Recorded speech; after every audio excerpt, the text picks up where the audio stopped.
ассалому алайкум бинандаҳои азизу арҷуманди телевизион.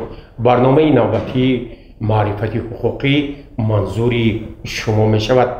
ин барнома дар асоси нақшаи чорабиниҳои прокуратури шаҳри Панҷакен дар ҳамбастагӣ бо ширкати Садо ва Симо дар заминаи нишондодҳои паёми асосгузори сулҳу ваҳдати миллӣ пешвои миллат президенти ҷумҳурии Тоҷикистон муҳтарам Имомалӣ Раҳмон ба Маҷлиси олии мамлакат ва фармони пешвои миллат ки соли 2024-ро ба ифтихори 30-мин солгарди қабули Конститутсияи ҷумҳурии Тоҷикистон соли маърифати ҳуқуқӣ эълон карданд, таҳия ва барои тамошобинон пешкаш мешавад. дар барномаи навбатии мо иштирок доранд муҳтарам Дилшод Ҳомидов, ёрдамчии калони прокурори шаҳри Панҷакен, ҳуқуқшиноси дараҷаи 1, намояндаи ҷамъияти матлуботи шаҳри Панҷакен Абдуҷалол Ҷалилов.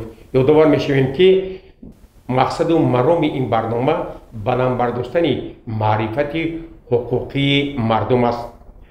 муҳтарам Дилшод Ҳомидов, ба шумо эҳтиромона хоҳиш мекардам ки ба мо мегуфтед ки дар бораи фаъолияти ҷамъияти матлуботи шаҳри Панҷакен, он иншоот ман дар назар дорам бозорҳо ва дигар иншоот ки дар мувозинаи ҷамъияти матлубот қарор дорад, аз тарафи прокуратури шаҳри Панҷакен чӣ хел тадбирҳои назоратӣ ҷараён мегирад? Салом алайкум бинандагони гиромӣ. пеш аз ҳама миннатдории худро дар ин барномаи навбатии шабакаи телевизионии Садо ва Симои шаҳри Панҷакен мерасонам. вобаста ба масъалае ки айни ҳол шумо гуфта гузаштед, ҳаминро қайд кардани ҳастам ки дар ҳақиқат ҷамъияти матлуботи шаҳри Панҷакен яке аз шохҳои асосие ки имрӯз дар шаҳри Панҷакен фаъолият карда истод ва бозорҳои он мебошад ки ҳамарӯза ба молҳои ниёзи мардум ва сокинони шаҳри Панҷакенро бо молҳои ниёзи мардум таъмин карда истоданд ва ҳаминро гуфтани ҳастам ки бозори марказии шаҳри Панҷакен ва дигар бозоре ки тобеи матлуботи шаҳри Панҷакен қарор дорад ҳамарӯза таҳти назорати прокуратураи шаҳри Панҷакен қарор дорад ва дар ҳамбастагии мо дар якҷоягӣ бо бозори марказии шаҳри Панҷакен ва дигар бозоре ки тобеи ҷамъияти матлубот мебошад дар ҳамбастагӣ корбарӣ карда истодаем ва дар фаъолияти ҷамъият новобаста аз корҳои дар ин самт ба иҷро расонида ва хизматрасониҳои молҳои ниёзи мардум камбудиву норасогиҳо низ ҷой доранд ва кӯшиш ба харҷ медиҳем ки дар якҷоягӣ бо дигар мақомотҳои дахтдор ва худи ҷамъияти матлубот он камбудиҳое ки имрӯз дар фаъолияти онҳо дида мешавад бартараф кунем. ташаккур. муҳтарам Абдуҷалол Ҷалилов, лутфан мегӯфтед ки айни замон дар мувозинаи ҷамъияти матлуботи шаҳри Панҷакен дар баробари ду бозор боз кадом иншоотҳо қарор доранд ва фаъолияти онҳо ба кадом самтҳо равона шудааст? ассалому алайкум бинандагони гиромӣ. тавассути ҷамъияти матлуботи шаҳри Панҷакен тобеи ва ҳисобидандаи тавассути тоҷи матлубот буда дар тавозуни вай дута бозор, бозори марказӣ ва бозори гулистон мебошад. инчунин дар диҳотҳои шаҳри диҳот зиёда аз 20 адад фурӯшгоҳҳо ва чойхонаҳо фаъолияти иҷорӣ доранд. бозори марказӣ ки симои шаҳри Панҷакен мебошад дорои 300 нуқтаи шартномаи иҷора фаъолият мекунад, соҳибкоракти шартномаи иҷора доранд ва растаҳои биринҷфурӯшӣ, нонфурӯшӣ, сабзавот, макарон, даври меваҷот ва соҳибкорон фаъолияти худро мебаранд. бозори марказӣ ин асосан барои таъмин намуди мардум бо ниёзи хӯрокворӣ, маслоҳоти ниёзи амри мардум ва ҷӯба шудааст. имрӯз ҳар рӯза асоҳои хоҷагии деҳқонии шаҳру диҳот, шаҳрвандони инфиродӣ маслоҳоти худшон мебаранд ҳамҷо ба рӯи савдо намуданд. ҷойҳои махсус ҷӯба мондагӣ барои соҳибкоргӯшии деҳқон фаъолият дорад. имсол нархҳо чӣ хел аст нисбат ба солҳои гузашта? нархҳо ҳамин сол нисбат ба солҳои гузашта арзон. яъне фаровонӣ ҳаст. фаровонӣ ҳама чиз деҳқонӣ бисёр. аз соли гузашта нархҳо ҳам сабук арзон ва ҳам маҳсулотҳо бисёр гузашта. хуб, имкониятҳои бозор имрӯз чӣ хел? барои фаъолияти соҳибкорону тоҷирон чӣ хел шароитҳо шумо муҳайё кардед? имрӯз барои соҳибкорон از طریق ریاست تاج مطلوب دستگیر تاج مطلوبی برای فراهم آمدن شرایط خوبی کاری ایمی ماند از باد باران‌ها و ایرانشون مسئولاشون دو تا نویسی کانال ساخته شده است که بالاپوش‌های زمانوی ساخته که بیمارا صاحبکارا در تگ صاحبان‌ها سودای خود را ادامه دارند. اینچنین برای بیمهمانه درآمد برآمد مردم خریدارا صاحبکارا راه ایلاوگی گشوده شد که با شرایط زمانوی ساخته به استفاده راه ایلاوگی. محترم دلشاد حمیدوف، انا شما هم مثلا از حسابی پروکراتوری شهر پنجگین از نگاه شما هم در بازار بعضی نوگیری‌ها با مشاهده می‌رسد آبادانی‌ها در حقیقت چیزی که در بالا گفته گذاشتیم عصبی که بازار مرکزی شهر پنجگین در برابر دیگر کارخانه و تشکیلات تحت نظارت پروکوروری قرار دارد و همه روزه آن زیر نظارت می باشد و در حقیقت دیده می شود حالت‌های نوگانی بهبودی در فعالیت بازارها دکان‌های زمانوی ساخته ایستادند.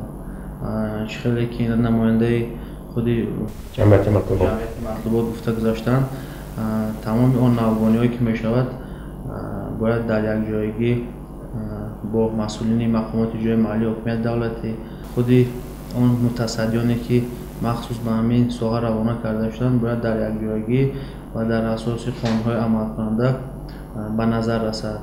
واقعا هم امروزها نویگری‌ها در داخل بازار مرکزی به چشم می‌رسد و خیلی که تکرارم شد میگم آن تحت نظارت قرار دارد زیرا از تمام گوشه و کنار جماعت و دهات‌های خود شهر پنجگین سیاحان از خارج کشور سیاحان تمام کاتگوری شهروندان در حقیقت از بازار مرکزی شهر پنجگین استفاده میبرند بهره میگیرند میبینند و ما باید کوشش به خرج دهیم که آن کمبودی آن نارسایی که در فعالیت بازار مخصوص در فعالیت بازار مرکزی جای دارد برطرف کنیم تا اینکه باعث ایراد سیاحان شهروندان و دیگر شخصانی که در مقامات سطحی ولایتی و جمهوری فعالیت میکنند باعث ایراد آنها نگردد. تشکر. محترم عبدالجلال جلیلوف، یک عامل اساسی با مردم خدمت رساندن این بلندبرداشتن معرفتی خود صاحبکاران و تاجران می باشد. آنها باید با مردم آداب معاشرتی خوب داشته باشند برای آبادی خود بازار تازگی آن سبک گذارند. در همین سمت از طرف ماموریت جمعیت مطبوعات شهر کدام کارهای ترغیباتی پیش برده می شود؟ از طرف ریاست جمعیت مطبوعات شهر پنجگین همه روزه با صاحبکاران و متصدیان روبرو آخر میکنند. بفهمانید اینچنین در بازار مختلف رایدها و فعالیت دارد که هر روز ما با صاحبکاران درباره استفاده بری انصاف نرخ از میان زیاد نمودن استفاده بردن فرم یگانه نشانی سن زندگی از دختر گذاشتنشان خوش مالهای به استفاده در به سودا گذاشتنشان دعوت می‌کنیم. اینچنین برای رعایت نمودن تازگی گرد اطراف جای سودای خودشان باید تازه نگه دارند و تازگی بازار رعایت نمایند. از نویگری‌هایی که در سوی سودا هست با واسطه رادیو اجتماعی شهر پنجگین باید پیوست می‌کنیم از هوا استفاده می‌کنند. دلشاد حمیدوف پیوسته پیشوای معظم ملت اعلام می‌دارم که ما صاحبکاری را همه طرف دستگیری کنیم. نسبت دستگیری صاحبکاران از طریق پروکراتوری شهر چه تدبیرها چه توصیه‌ها پیشنهاد می‌شود؟ در حقیقت درست قید نمودید وابسته به دستگیری صاحبکاران همین گفتنی هستم که به واسطه یک روزی معین یعنی روزی پنجشنبه هر هفته در پروکراتوری شهر پنجگین روزی قبولی صاحبکاران پیش بینی شده است و از طرف خودی به واسطه خود پروکرور شهر و یاردمچی پروکرور که وابسته به همین سمت روانه کرده شده شهروندان را قبول کرده به آنها در دایره قانون‌های عمل کننده توصیه‌ها داده می شود. همزمان آن عرض و شکایت‌هایی که آنها به ما پیشنهاد می نمایند پورا همه طرفه خالصانه مورد بررسی قرار داده در یک جایگی آن کمبودی که آنها دارند برطرف کرده می شود. همزمان به معلومات شما می رسانیم که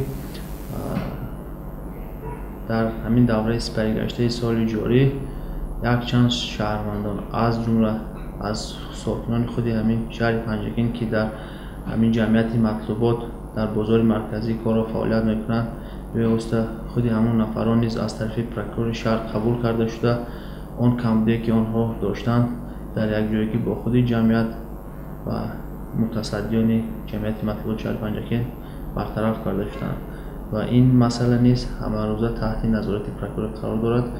از فرصت مناسب استفاده برده به سهم ساکنان شهر پنجگین میرسانیم که روز پنجشنبه روز قبول صاحبکاران هست و دستگیری صاحبکاران همه روزه تحت نظارت پروکورور قرار دارد. تشکر. از طرف جمعیت مطلوبات شهر برای تازه و پیراسته نگاه داشتن بزرگ‌ها و به مردم پیشنهاد کردن مال و محصولاتی که به سلامتی آنها خطرناک نیست، همکاری با مقامات حفظ حقوق از جمله پروکراتوره، شعبه وزارت کارهای داخلی جمهوری تاجیکستان در شهر پنجگین، کمیته امنیتی عضوخواری، مرکز نظارت دولتی سانیتری و اپیدمیولوژی، مرکز تشخیص منطقوی تاجیکستان در چه همکاری ها برآورده شده است؟ از طریق ریاست جمعیت شهر پنجگین همکاری با ساختار نظارتی پروکراتوری شهر، شعبه وزارت کارهای داخلی شهر پنجگین، شعبه امنیت ملی، ریاست امنیت خودرواری، نظارت سانپستانسیا، کارخانه وای دولتی آب و تشناب، کارخانه وای دولتی خوشگی مزه کانری، سانپستانسیا، نیز بیورو، اینا همروز ما همکاری داریم و این ساختارهای هم وقت با از برای آبادانی بازار، برای تامین نمودن مثل آب و برق تاجیک با سوید یا سری وقت برداشتن پرتاها ما همکاری داریم هست. اینها وظیفه‌هایشان هم وقت با مردم دسترسی ریایش هست بازار داریم توزیع آزاده باشیم. همین طلبات ریایی میشود؟ البته میشود. در صورتی از طرف تاجران و فروشنده ها به مردم پیشنهاد کردن مال و محصولاتی که به سلامتی خطرناک است، یعنی مهلت استعمالش گذشته است، از طرف ماموریت بازار یگان چاره دیده می شود در همکاری با مقامات داخلی؟ در همکاری با مرکز منطقه استاندار و اداره سانپستانسیا که داریم اونها همینجا هستن و کارگرای ما که همکاری از نقطه‌های سودا از نظر می‌گذارن محصولاتی که مورد سوداشون گذشتگی از اونها گرفته آورده و هم مرکزی که جمع‌آوری می‌کنه بسوزونن که دیگر با سودا راه داده نمیشه. مرحمت لیشون هم چی فکر دارید این باره؟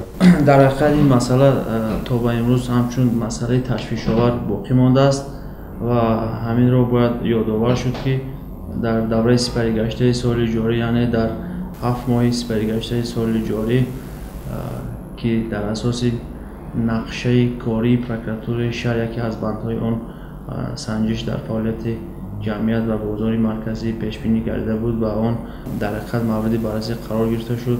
چه که در بالا گفته داشتیم در برابر کارهای به انجام رساننده از طرف خود جمعیت و متصدیان بازار مرکزی در فعالیت آنها چه گفتیم کمبودی نارسایی نیز جای دارند، محض در فعالیت آنها وابسته به وضع سانیتری درست استفاده بردن قوه نیروی برق کمبودی آشکار کرده شدند. خوشبختانه آنها برطرف کرده شدند و در دایره طلبات قانونگذاری عمل کننده نسبت شخصانی که با وضع سانیتری بازار و درست استفاده نبردن قوه نیروی برق و زیر خطر گذاشتن بازار و دکان‌هایی که با آنها وابسته شده است در دایره کودکس خیرانکنی مأموری پرونده خیرانکنی مأموری آغاز کرده شده به مقامات صلاحیت دار برای جریمه بندی ارسال کرده شد.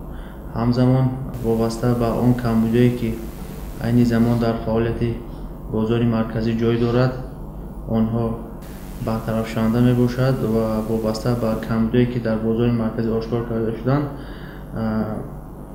عنوانی رهبریت جمعیت در شهر پنجگین روانه کرده شد و باوری دارم که در یک جایگی کمبودی مذکور برطرف کرده می شود. تشکر. با مقصد پیشگیری جنایتکاری، راه ندادن به بی‌آدابی و جور نمودن ترتیب و نظام در نزد بازار مرکزی شهر پنجگین نقطه ناظر منطقوی شعبه وزارت کارهای داخلی واجگان در شهر پنجکین عمل میکند. امروز مسئله نظارت جهت پیشگیری بعضی حادثه‌های ناگوار، تخریبات جمعیتی در همکاری با مقامات حفظ حقوق چه برآورده شده است؟ از طریق ریاست جمعیت شهر پنجکین همکاری با مدیران منطقه که شعبه وزارت کارهای داخلی شهر پنجکین همروزه همکاری هست. مدیران منطقوی دائم از بازار خبر میگیرند. اونها با صاحبکارا در علاقه میشن، با صاحبکارا کاری فرمانده میتونن نسبتی دزدی او باشی که در داخل بازار خیلی مخالف نخوردگی نیست به این درجه و همکاری که دادیم و صاحبکارا کاری فرماندگی رو دادیم و واسطه رادیویی که با بازار داریم این مثلا با صاحبکارا و خریدارا کارهای فرماندگی می‌کنیم روزا. تشکر. رسول حامدو به فکرم پرکراتوری شهر فعالیت ناظران منطقوی را هم در شهر و هم در جماعت‌های دیهات تحت نظارت دارد، زیرا در اکثر جماعت‌های دیهات ما بزرگ‌ها عمل می‌کنند. این تحت نظارت است. بسیار درست قید کردید. در حقیقت پرکراتور شهر تمامی کارخانه، تشکیلات، مؤسسه و خلاصه تمامی فعالیتی که عین حال در جمعیت پیش بینی شده است آنها را تحت نظارت قرار داده است و شغلی که در سرپرانی کشور آمده است. مقامات پرکراتور مقامات نظارتی می باشد و فعالیت ناظران منطقوی نیز تحت نظارت قطعی قرار دارد. شغلی که گفته گذاشته در نزد بازار مرکزی شهر نیز تمامی کاتگوری آدم‌ها یعنی هستند شهروندانی که به اوباشی به ترتیبی ها ترتیبات جمعیتی را در قانون ویرا می‌نماید. در دوره قانون عمل کننده پرونده خیرانکنی مأموری آغاز کرده شد و حالت‌های قبلا جای داشتند که نسبت ناظران منطقوی نیز از طرف شهروندان و بعضی ساکنان شهر پنجکین و عمل‌های درشت و غیرقانونی نسبت آنها روا دیدند که از طرف پرکراتور شهر پنجکین در دوره کدکس جنایتی جمهوری تاجیکستان نسبت شخصان گناهکار پرونده‌های جنایتی آغاز کرده. شخصانی که نسبت کارمندان میلیسیا و چنین عمل‌های ناشایسته دست زدند به حبس گرفته برای ماهیتا بررسی نمودن من بعد به سود ارسال کرده شد. آنها در دایره خانه عمل کننده با حکم‌های عیبداری گناهکار حساب داده شدند و لازم به یادآوری است که فعالیت بازار از طرف محض نماینده میلیسیا ناظر منطقوی که محض به همین سمت روانه کرده شد و وظیفه عهده‌داری او نگاه کردن ترتیبات جمعیتی در داخل و اطراف بازار روانه کرده شده است که آنها همه روزه عمل می‌نمایند و فعالیت آنها نیز تحت توجه و نظارت دائمی پرکراتور شهر و معاون پرکراتور شهر قرار دارد که آنها به واسطه به این مسئله ها جدی مناسبت کرده ایستادند. اگر از طرف فروشنده بازار با شهروندان و استماع کنندگان مثلا محصولات پس‌صفت پیشنهاد شود یا در وقتی پیشنهادی مثلا محصولات از ترازو آن کمبودی نقصان با وجود آید اومد بی‌آدابی ظاهر شود، بی احترامی ظاهر شود، همین شهروند میتواند با پرکراتور شهر پنجکین برای حمایت حقوقش مراجعه کند. در حقیقت درست است. تمامی ساکنان شهروندان میتوانند وابسته به کمبودی که آشکار میشوند با پرکراتور شهر پنجکین مراجعه نمایند. علل خصوص اویدی اون مسئله که شما عین حال گفتید این مسئله بسیار مسئله تشویش‌آور و مسئله جدی به حساب می‌رود. یعنی که دیده و دانسته از ترازو فریب استعمال کنند با فریب استعمال کنندگان راه دادن یا دیده و دانستن با محصولات‌های پس‌صفت تامین نمودن مردم این به نهایت مسئله تشویش‌آور میباشد که خوشبختانه این حالت‌ها تا به حال با پرکراتور شهر یگان عریضه مراجعت وارد نشده است، لیکن حالت‌های جای دارند که از طرف خود پرکراتور شهر پنجکین در فعالیت بعضی صاحبکاران محض وابسته به این مسئله ها آشکار کرده شدند در دوام سال جاری و حالت‌های حتی آشکار کرده شد که نسبت شخصانی که به همین کمبودی راه دادن پرونده‌های جنایتی با ماده‌های 209 قسمه 1 و 2 کدکس جنایتی جمهوری تاجیکستان برای فریب استعمال کنندگان دیده دانستن با محصولات پس‌صفت و مهلت استعمال آن گذاشته است ошкор карда парвандаи ҷиноятӣ оғоз карда шуда барои моҳиятан баррасӣ намудан ба суди шаҳри Панҷшакент ирсол карда номбурдагон ба ҷавобгарии ҷиноятӣ кашида шуданд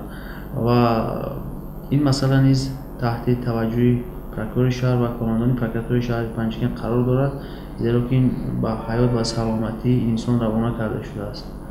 ва бори дигар такраром шуд мегӯям ки агар ҳамин ҳолатҳо ошкор гардад, бевосита дар тамоми вақту соат метавонанд ки дар вақти шавона ба қутии прокуратураи шаҳри Панҷшакент ки дар прокуратураи шаҳри Панҷшакент ҷой дорад муроҷиатҳои худро равона намоянд ва навбатдори прокуратура ҳаст, метавонанд ки оиди ҳамин ҳолатҳо муроҷиат намоянд. ман бо як боварии комил гуфта метавонам ки ин масъаларо прокуратураи шаҳри Панҷшакент дар доираи қонунҳои амалкунанда мавриди баррасӣ қарор медиҳад. Азизони ҷалилов, ман мехостам дар бораи тарзи фурӯши маҳсулоти гӯштиву ширӣ ки тез вайроншаванда аст, фасли тобистон аст. имрӯз нархи гӯшт дар бозори марказии шаҳри Панҷшакент чанд сомонӣ муайян шудааст ва дар вақти фурӯши маҳсулоти ширӣ оё ҳамин тоҷирон, фурӯшандаҳо ҳамин талаботи санитариву эпидемиологиро риоя мекунанд? масъалаи фурӯши гӯшт маҳсулоти ширӣ дар дохили бозор духтурони шӯъбаи ғайриосоиди амнияти озиховарӣ фаъолият мекунанд. аввал ҳамон духтурон аз назорат мегузаранд, иҷозат ки шуд, баъд ба фурӯш бароварда мешаванд. дар нуқтаҳое ки гӯштфурӯш ҳаст, яхтонро таъмин ҳастанд ки маҳсулоташон дар онҷо мемонанд ва ширфурӯшам ҳамин хел. Масалан ҷурғот мефурӯшанд, баъзеҳо ин шир мефурӯшанд, хел баъзан мезананд дар ҳамон тавораҳо, лаганҳо ҳамин мефурӯшанд. ҷой доранд, ҳамин зери назорат аст. имрӯз нархи гӯшт чанд пул аст? навбат сомон имрӯз 270 сомон. чӣ сабаб шуд ки якбора нархи гӯшт боло рафт? сабабаш мо аз соликории гӯштфурӯшро савоҷӯ мекунем. ин камчин будани маҳсулотҳои чорваи гӯштӣ, баъд қимат шудани маҳсулотҳои хӯроквории чорво. мо ҳамаш ки аз дигар ҷо мебуд нархи қимат мехӯрем. айни мо бозор ҳамеша рӯз маҳсулотҳои чорвое ки фарқи аст, мо камчин будем оянда меборем. як саволи дигар дорам. ҳар сол дар асоси фармони президенти ҷумҳурии Тоҷикистон омодагӣ ба давраи тирамоҳу зимистон пешбинӣ шудааст. захира кардани маҳсулот оё аз тарафи ҷамъияти мактаботи шаҳр ба давраи зимистон чӣ хел маҳсулот захира карда мешавад ки то дар ҳолатҳои зарурӣ нархи бозорро поён барад? дуруст аст. дар асоси қарори президент омодагӣ ба зимистони фасли зимистони 2024-2025 қарори раёси тоҷимаҳбурам баромадагӣ дар ин бора ва қарори раёси ҷамъияти шаҳри Панҷшакент баромадагӣ бояд захира намудани маҳсулотҳои зимистона аз он пиёз ва картошка боғ ва ангистан вай кардагӣ нақша додагӣ шартномаҳо ҳаст. мо соҳибкорон хоҷигӣ диёкун кардагӣ. албатта мо захира мекунем барои нигаҳ доштани нархи маҳсулотҳо дар бозор баланд нарафтанаш ба мо кӯшиш мекунем ки ҳамин сura нуқтаҳои фурӯши ангистан буд амал мекунанд? ҳозир як даст буд ҳамон дигараш чунки вайшудагӣ нақши мо кам додагӣ мо аз нақши додагӣ фаъолият мекунем. муҳтарам Дилшод Ҳомидов, вобаста ба ин масъалаҳо чӣ андеша доред? дар ҳақиқат ин масъалае ки айни ҳол намояндаи ҷамъият қайд карда гузаштанд бисёр яке аз проблемаҳо ва масъалаҳои муҳим ба ҳисоб меравад, зеро дар фасли зимистон захира кардан ва ё ки аз ҳамон ҳолат баромадан аз ҳолати ногувор беҳад душвор мешавад.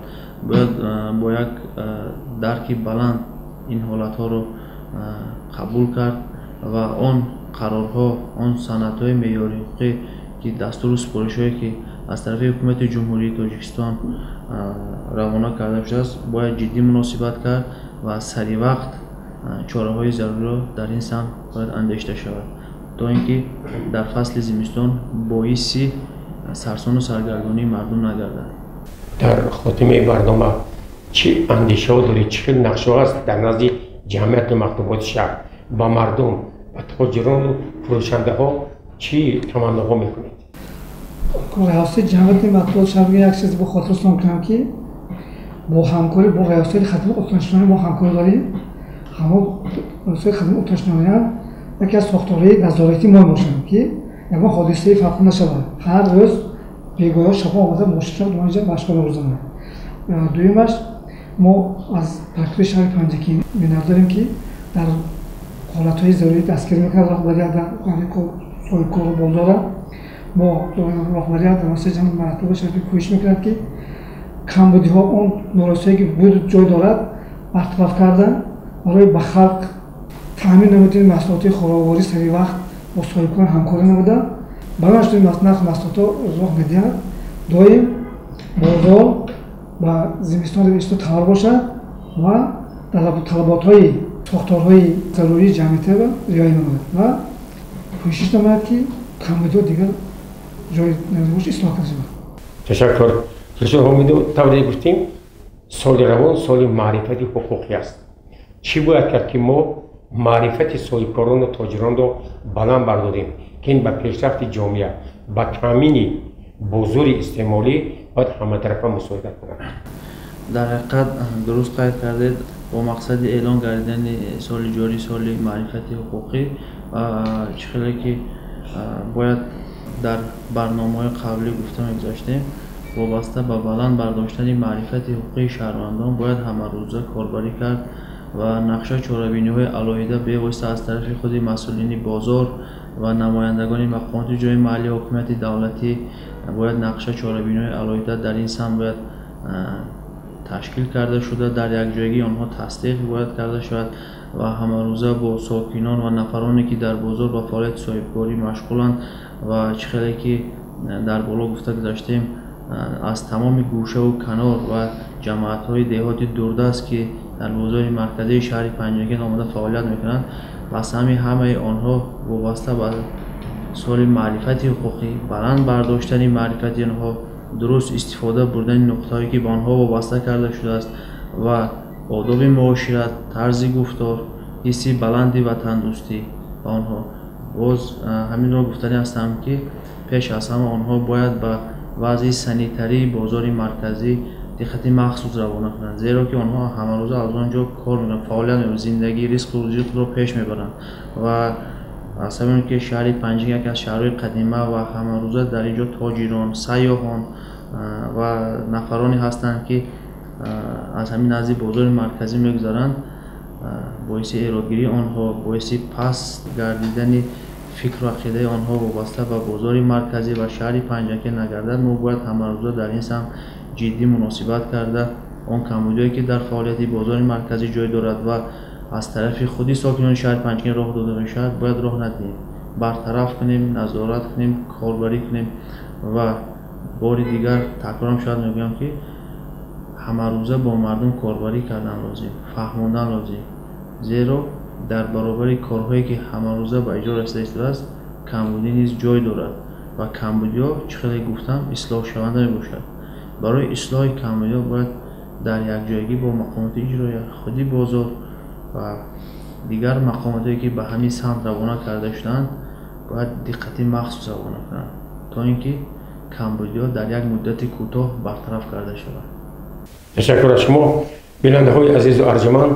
در پایان برنامه معرفتی حقوقی من به یاردمچی کلانی پرокурори شهر پنجگین حقوقشناسی درجه 1 دلشاد حمیدوف و به نماینده جمعیت مطبوعات شهر پنجگین عبدالجلال جلیلوف برای آن جواب‌های مشخصی که به سوال‌های ما و به سوال‌های شهروندان ارزیابی کردند تشکر می‌گویم. تا برنامه‌های نوبتی سربلند و خانه‌آباد باشید. تشکر از شما.